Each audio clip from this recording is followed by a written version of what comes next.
Everybody's got travel. Jerry, Yeah. you've got some travel coming up, yeah? I'm excited, although they threw a clinker in it. So I'm taking my 15-year-old grandson to the United Kingdom for in March because he wants to go to see Manchester City versus Liverpool. And in November, I picked up 2 box tickets for that at a not inconsiderable amount of money, but it's since doubled in value. So thank God I did pick them up then, because the coach in Liverpool is retiring, and this is one of his last coaching whatever, and he's iconic. But they changed, because of all of this, they changed the date from March 9th to March 10th, which literally means that I had to scramble around, airplane tickets and Liverpool hotels and crap like that at last minute. And I'm thinking, how do they get away with,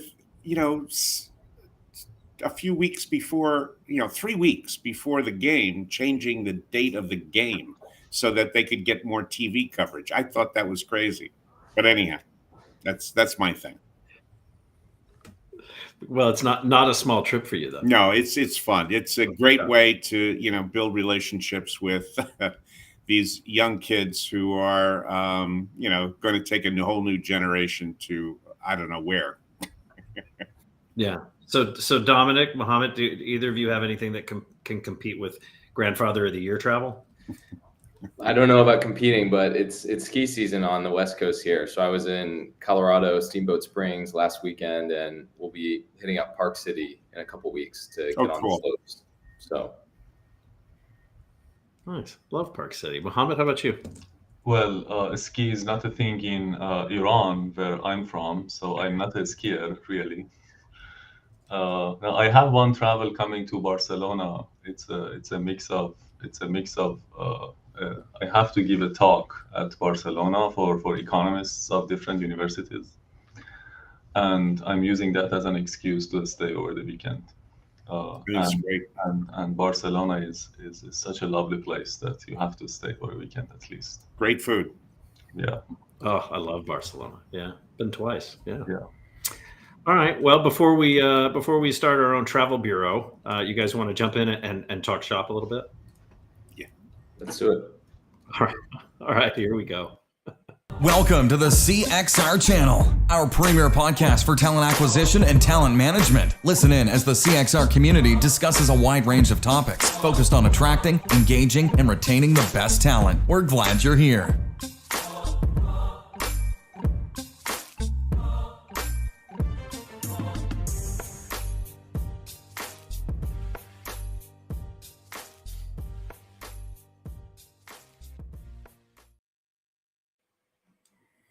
All right, everybody. Welcome to another Recruiting Community Podcast show. I'm going to go ahead and welcome you with a big Hakuna Matata. So this morning, I am your host Timon, and this is my co-host Pumbaa.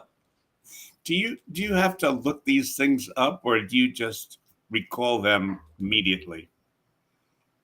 No, I just pull them right out of back there. I just pull them out of a pocket. All right, that's good. Well, Hi. Welcome, everybody. Welcome.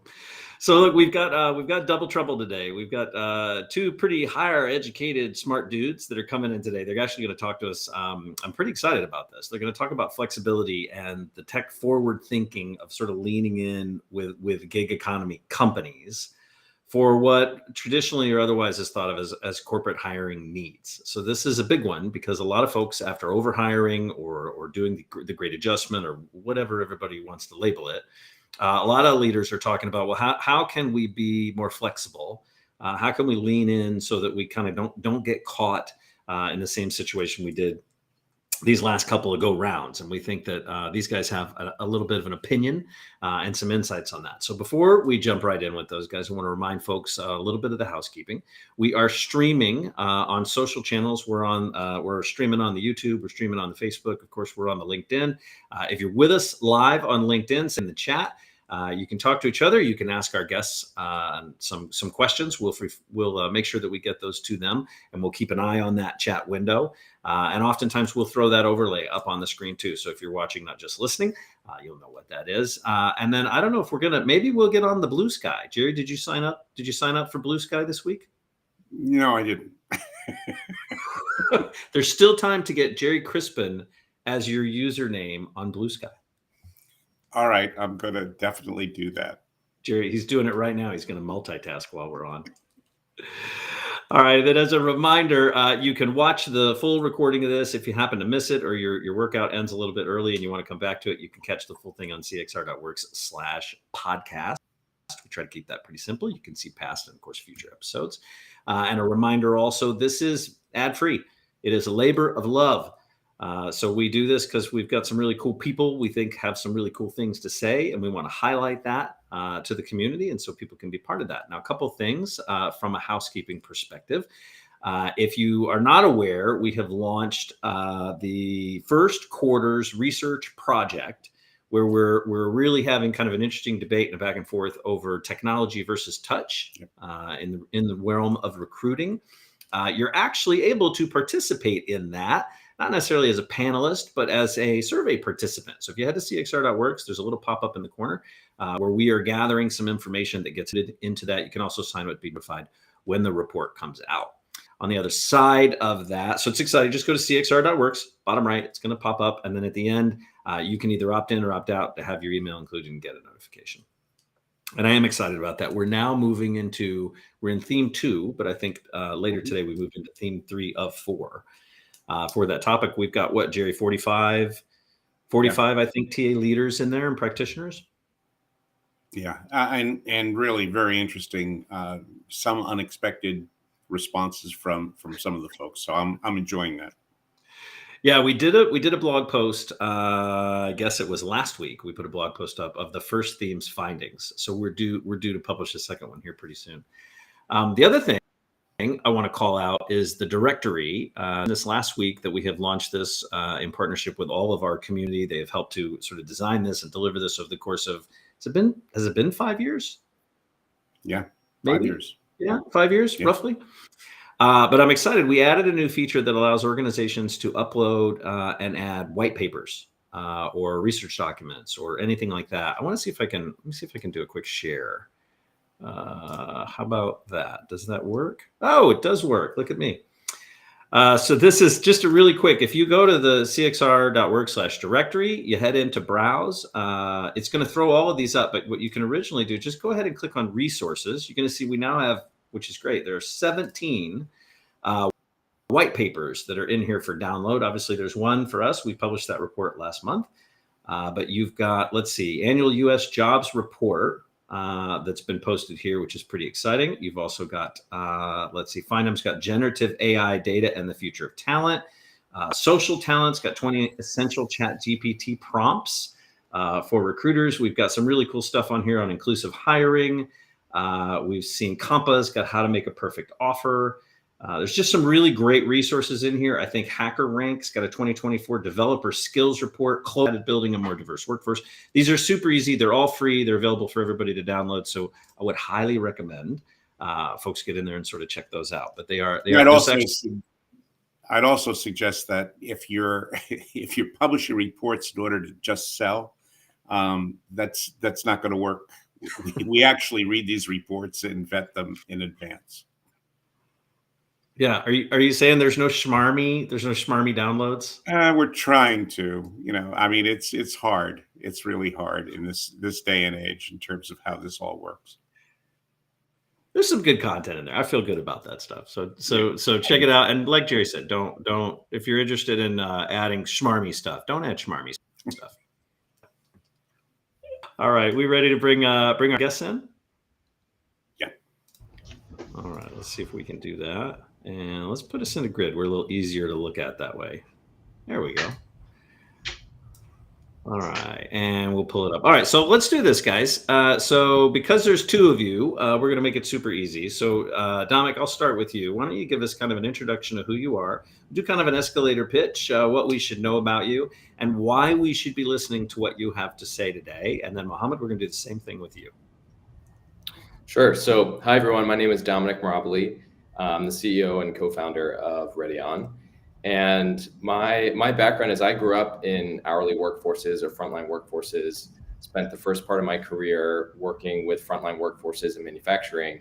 And Readion is the product that I wish I had when working with those workforces. What we're going to talk about today is the story of Readion and how Mohammad and I came together to fuse all the new technology in the gig economy, a lot of science around AI, with this concept of flexibility for the frontline. So excited for the conversation today. Cool. All right, good stuff. And then Mohammad, why don't you go ahead and introduce yourself?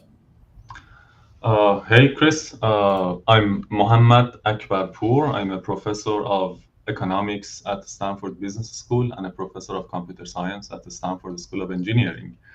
And my research and my industry experience and all of that combine these two fields. I bring AI tools and AI thinking into economic problems and economic allocation problems.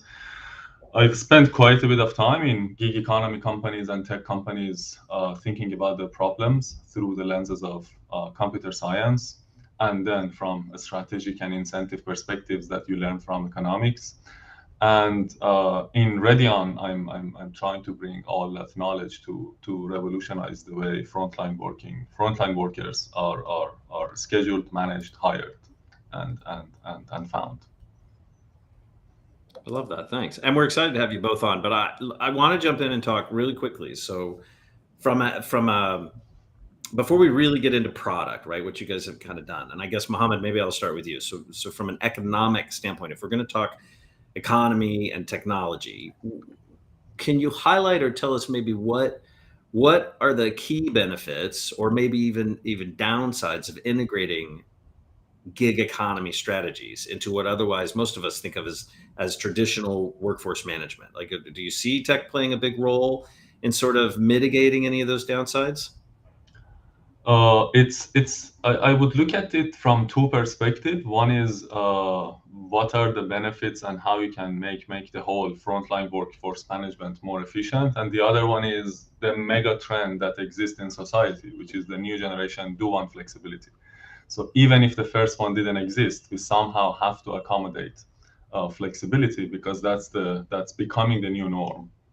That because of the existence of the gig economy companies, the fact that I have the option to work for Uber, work for Lyft, work for DoorDash means that if you want to win that worker and have them work for you, Amazons of the world, Walmarts of the world, you name it, you have to be attractive to them, and flexibility is a key attraction. Gallup just had a poll a couple of months ago, in fact a month ago, that flexibility was at the top of the most important feature of a job for frontline workers. So that's one thing, that there is this trend, workers want flexibility, and if hourly employers want to hire the new generation, want to hire the workers who want flexibility, they have to offer flexibility. And gig economy has hacked and in fact completely solved that problem. The other aspect, which I think we should talk much more extensively as we move forward in this conversation, is gig economy is not just about flexibility. It's about managing, it's about hiring, and it's about finding workers all through technology and AI. So let me give you an example. Like I tried to be a Lyft driver. It takes 2 hours to be a driver for Lyft. Find me a non-gig economy company in which you can be hired in 2 hours. Like that's just not an option. And when you go and see how they did it, they have really used data and AI to optimize every step. Like they screen resumes, they screen everything automatically, they interview automatically. The allocation of the person who comes to talk to you about the rules of being a driver in Lyft is completely automated. And then when you get to the point that you want to actually use these drivers and assign them to riders. Everything is happening again through AI and technology. So that was what I did basically during my PhD, 2010 to 2015, which was how to design these matching algorithms for companies like Uber and Lyft, or for similar situations that you want to match two sides of the market together. The market is dynamic, the market is complex, the market is spatial. And in a way, if I had told you 50 years ago that you can manage millions of drivers without a single manager, you probably would have called me a crazy person. But Uber, Lyft, DoorDash are doing it. They are literally managing millions of drivers without a single manager telling this driver you should go there, telling this rider you should be here. So it tackles speed for sure, and there's some scalability there, certainly. But if I'm big corporate, right, and I'm looking to sort of integrate gig economy strategies, what would be a downside? What would be a watch out for me in order to put that into my workforce management plan? It's a question for me or Dominic. I mean, I have one answer, which is the reason that in my view, the reason it hasn't happened so far in most like large employers of the United States is if you give workers flexibility, if you want to give them a gig-like experience, your biggest challenge is reliability. How can you make sure that this person who is flexibly choosing when to work, flexibly choosing their shifts, how can you make sure that this person actually shows up? No one is forcing any driver in Uber to be driving at any point in time. And in a way, it's much less costly for Uber or DoorDash not to have a driver within 5-minute distance from me. If it's 15 minutes, fine. It's not a disaster. I mean, it's a bad experience for the user, but it's not a disaster. For a company like Home Depot, it would be a disaster if you don't have any cashiers on Monday. Like, you have to have cashiers. So or for a hospital, it's a disaster if you don't have nurses on your floor, exactly 25 nurses per floor, for example. So this reliability aspect required a level of technology and a level of sophistication in understanding workers' behavior, being able to predict their behavior, and of course, use dynamic pricing, surge pricing type of algorithms to be able to give workers flexibility. And I don't think we've had that technology so far, and we needed these gig economy companies to come and prove that this is feasible. Fascinating. It seems to me that some kind of measurable outcome has to be there in almost real time in order to translate, because it certainly works for Uber and Lyft, et cetera. If the workers aren't there, you have data that basically shows that there's not coverage, if you will, going on, and it's almost in real time. Yeah, and then they start nudging drivers, giving them incentives to move to certain locations.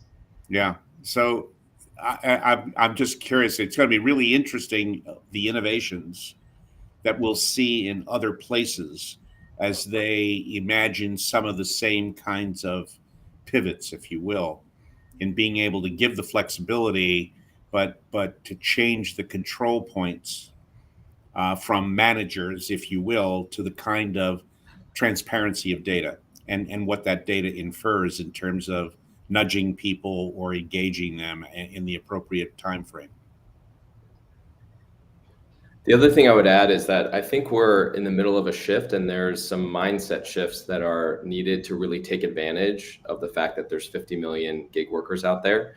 One of them, which Mohammad is touching on, is this idea of management by a pool versus precision scheduling, right? So today, or say the last 2 decades, you might have thought, if I need 50 workers to fill out a retail store or warehouse, I'm going to hire roughly 50 workers and schedule them on a fixed schedule for a fixed wage.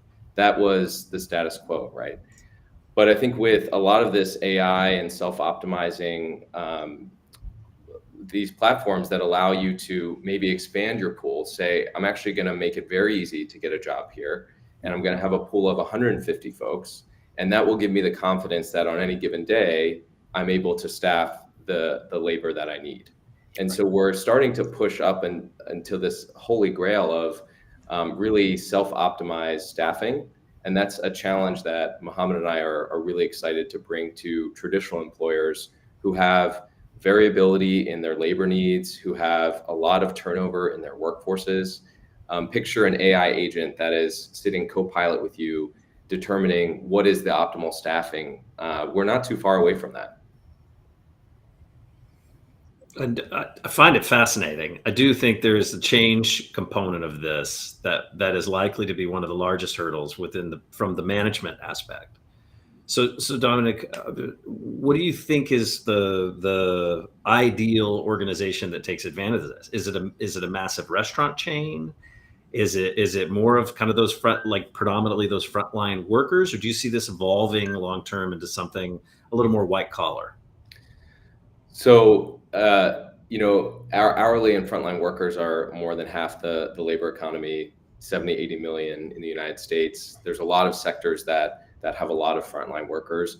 I think some of the features of companies where we've seen the most interest in taking this leap are folks that have some level of labor demand variability, where maybe they're a really seasonal business.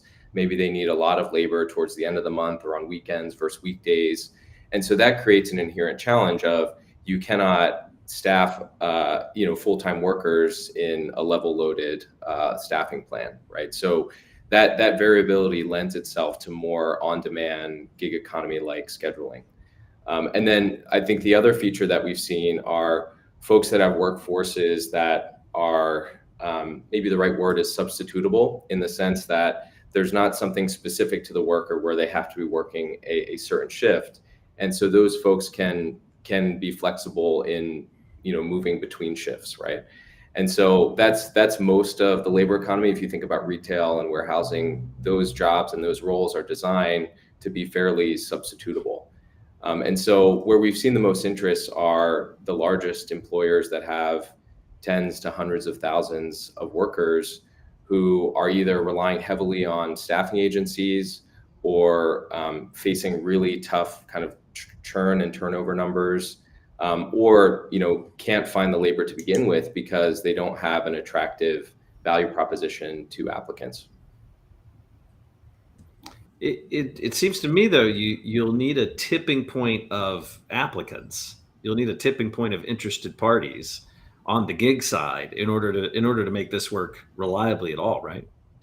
That's right. And what we've seen with our initial customers is we've been setting records for the number of applicants for these types of roles.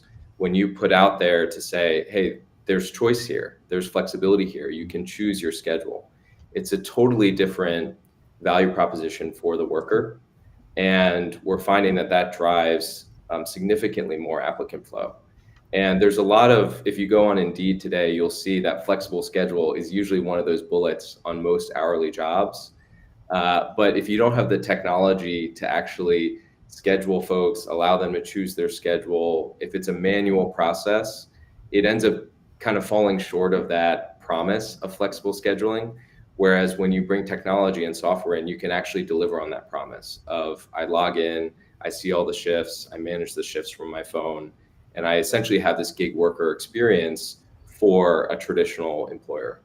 Yeah, one thing we've seen is we've talked to a lot of the workers who go through our app, and many of them were gig economy workers driving for Uber in the weekends, like students who wanted to have some income in the evenings, and they couldn't imagine working for like Amazons of the world or a traditional employers. But now they're like, okay, I can pick up a shift for a Saturday and have equal income. And it's a more fun job sometimes than driving.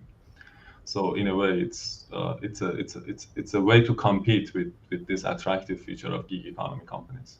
I think one of the things that occurs to me as this continues is that flexibility may continue to be the critical component of choice, but in addition to that, there's this collective voice of whether or not I'm being used, if you will, where the weight of the different power exists between the employer and the worker. the worker does want to feel that they're being fairly treated in that engagement, if you will. And so it seems to me that some of the data has to adjust really on the fly to make sure that I am that in my flexibility, I'm not being abused in terms of the price or capabilities for future work or whatever it might be, if I maintain performance and so on and so forth. So I do think it's going to be really interesting to see whether or not there's a not a pushback, but a new version of kind of collective engagement, if you will. Yeah. The old unions, I think, are kind of obsolete, but a new kind of union that has access to data and is very transparent about that can negotiate appropriate algorithms, if you will, to make sure that people are fairly treated, depending upon their choices around flexibility. Does this make sense? Yeah, my putting my economist hat on, there are actually many papers in economics in recent years that basically with two observations. One of them is a lot of workers. There is massive search friction in this market, meaning that a lot of workers who are working for this company, they don't even know there exists a job somewhere out there that could be more fun and pay more. So the reason they don't move is this search friction that exists. Right. And then a very new paper, which is actually just still a working paper, if you like, but it's a fascinating paper, shows once workers know the distribution of wages in other places, then they start negotiating with their current employer much more aggressively, or else they leave. So they ran some experiments and observed this.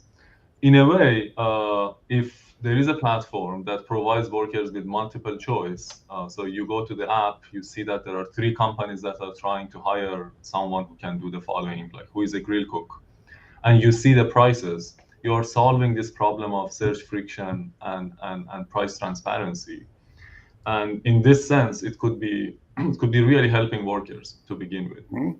I have not thought about this collective algorithmic negotiation. It looks like a fascinating idea to me, because definitely the pricing algorithm is leaving some surplus for the employer, some surplus for the employees, and there are, if you like, there are multiple market clearing prices there. Right. So I have not given that a thought, but I can imagine that could be something that will happen. I think there's an illusion that full-time workers have that they have a permanent job. Always has been. Yeah. But they still have that illusion. And that's starting to break down more and more. But the opposite of that, the fractional worker or the part-time or contingent worker is always concerned about, quote, the next job. So when this is done, will I have confidence that I can make money next week if I've made money this week? And so I just see an increasing balance, a shift, if you will, where the full-time worker recognizes that, I have to give up too much in order to protect that. And even then it's not protected. And the part-time is not just getting flexibility, but confidence that there's a sense of continuity, if you will, that they have some choice about. And I think that's going to be really powerful to see how that might become prominent in our society. Yeah, I totally agree. Yeah, and I would add that one of our views is that today we have full-time and part-time, and I think what we're enabling, what we're creating is this third category, which is flex time. Yeah. And this is something for folks that highly value flexibility, maybe even at the expense of wages or certainty of work, right? And I think that time will tell what the breakdown of the workforces are amongst those categories. But the great thing about a platform, when you have this technology that can handle all 3 types of working arrangements, right? And it may be optimal to have a core full-time workforce and then part-time during seasonal, and then flex time to kind of buffer. So I think we're really on the cutting edge of redefining what do frontline workforces look like, and what is the value proposition that is really attractive to workers. And that's not a homogeneous answer. No, Yeah, and Dominic, I like that because I love the idea of maybe robot unions. I think we should put a pin in that. The flexibility and consistency factor still, as an employer, a former corporate guy, still sort of concerns me. Like I want to provide that flexibility because hopefully it boosts, my organization's productivity, but I'm still worried about like consistency and reliability for my operations. Now you guys are working with some folks who are already implementing some of this. Are there any call outs from a strategic or a technical standpoint that might help someone sort of manage that balance, or at least, do away with those fears or mitigate those concerns? Mohammad, I think this is maybe your favorite question, but I'll just start it off with, I think what we found is that visibility, data, reputation systems, all of the things that the gig economy has used to manage reliability, it applies here as well. So now that you have a platform that's tracking everyone's behavior on the platform, whether they sign up for a shift, whether they cancel late, whether they no-show, you now build a source of truth, and you're tracking the behavior on the platform. And so you're you're in a position to now predict whether folks attend. You're in a position to intervene if folks start, no-showing or calling out. And it for the first time is really bringing some intelligence to these staffing decisions and taking the stress out of workforce management. And so really, But Dominic, you're talking, and I want to, sorry, I just want to make sure I'm following you, but you're talking about a centralized location where the minute I sign up, I'm getting the intelligence about the participants of that platform right out of the gate. I'm getting the advantage of these guys are more responsive. These folks are, less responsive. These show up on time. These don't get dinged for service. Is that right? Versus starting my own from scratch and doing it all by myself as a corporate employer. That's right. Yeah. So there's data that really lives with the worker, and we get excited about these folks aren't on LinkedIn. There's no public platform that shows necessarily their work history and their reliability as a worker. And so we see the opportunity to provide some of that data and to create reputation and reliability data for the industry. Yeah. And go ahead, Jerry. No, go ahead. I just wanted to add that it's not just even, this is fascinating that you could actually have a history of these workers, but the beauty of AI, I mean, these days everyone is talking about AI, but this is really AI pre-LLMs in a way. The beauty is that many simple acts of any worker can give you a lot of information about their behavior. So if someone opens their app in the morning of a shift that it starts at 2 p.m., you know that they are much more likely to come to the shift.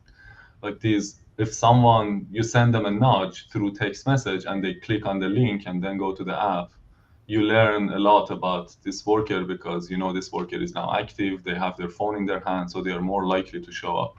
So there are a lot of things that are not even worker dependent. It's about learning from the aggregate set of workers' behavior in the app, in the system, and predicting new workers' behavior based on that. I was just thinking about if I were one of those workers, and over time, 90 days, 120 days, whatever, I've worked with in a number of different kinds of roles, a number of different folks that I may have chosen based on flexibility.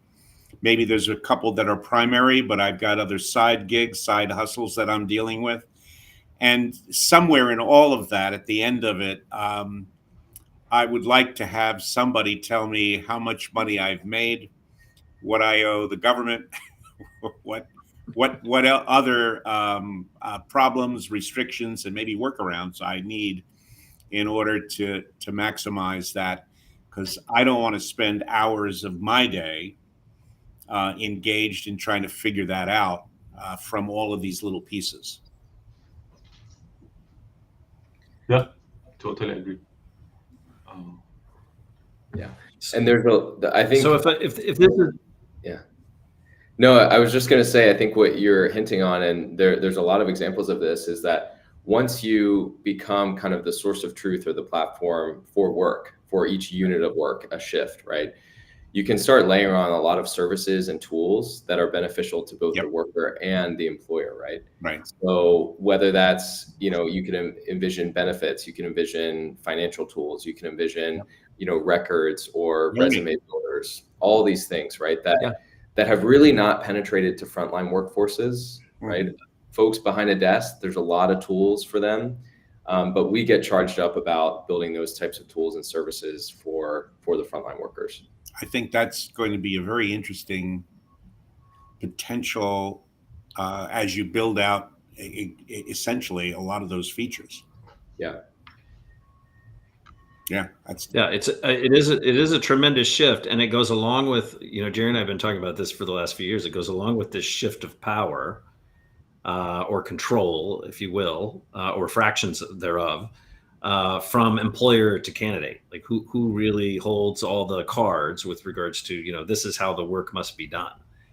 And it is, we're at an interesting time, right? Everybody was remote, and now, okay, we can do hybrid. And now we're even seeing other organizations very quietly do with that and bring it back and, take some of that control back. So it's kind of yet another area of shifting that we see. And I do think, it forces employers who are using these kinds of tools to be much more cognizant of what good looks like.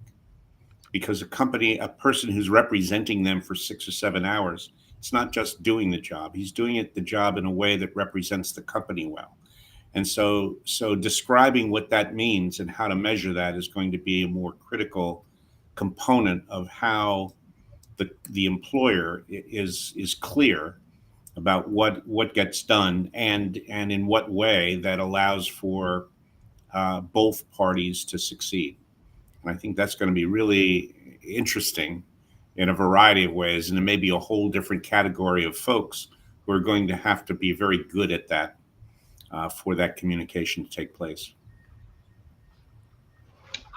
Yeah. So Mohammad or Dominic, I guess, if I am an employer who this sort of strikes a nerve with me, and while not a futurist, I do see this as a shift that we need to be aware of. Where do I learn more about incorporating gig economy strategies within my workforce plan? Like where can I learn more about maybe the do's and the don'ts and the watch outs? Yeah, I think you're asking them, where do I learn more from you guys? Sure. Or in general, across the board. So of course our website is okay.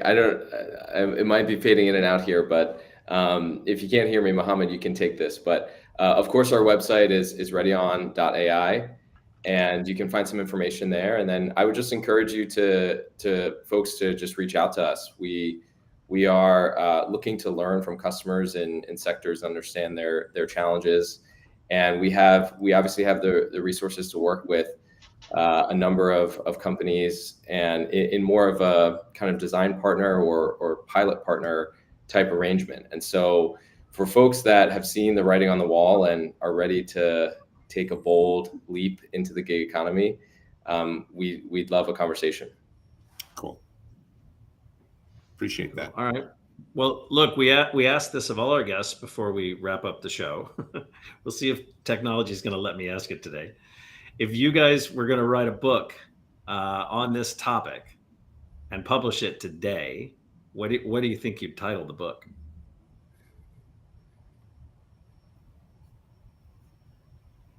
Wow, the title of a book is one of the hardest things to choose, but